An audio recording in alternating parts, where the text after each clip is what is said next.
Променливото време и ниските утрински температури можат штетно да влијаат врз овошките и раноградинарските култури. Дел од раноградинарите велат дека ваквата состојба ќе се одрази врз квалитетот и родот на одредени насади.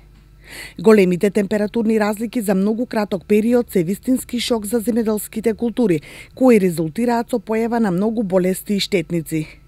Утрински до 2 степени, а дневни до 25 степени. Големата разлика може да предизвика штети врз насадите.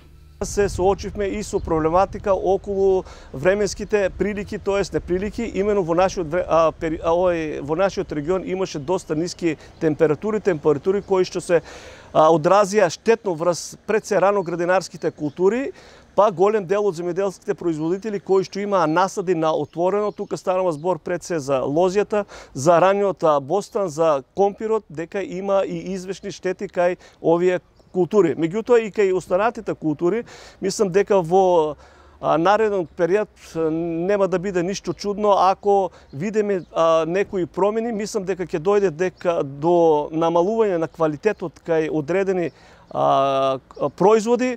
Тука ќе стана збор пред се за оние култури кај што земјоделскиот производител не презел некои соодветни мерки бидејќи станува збор, гледаме дека дневните температури се доста високи, а додека нокните се ниски, баш за овие култури, мислам дека мора да се потруди на некој начин да направи амортизација баш на температурните разлики и сите оние земјоделски производители што ќе го сторат тоа. Мислам дека процентот на намалување на квалитетот и процентот на приносите нема да се осетат кои овие земјоделски производители.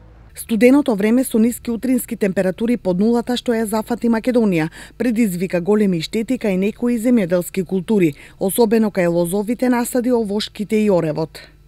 Температурните осцилации и ниските утрински температури штетно влијаа врз овошките раноградинарските култури, како и врз пролетното жито во некои региони.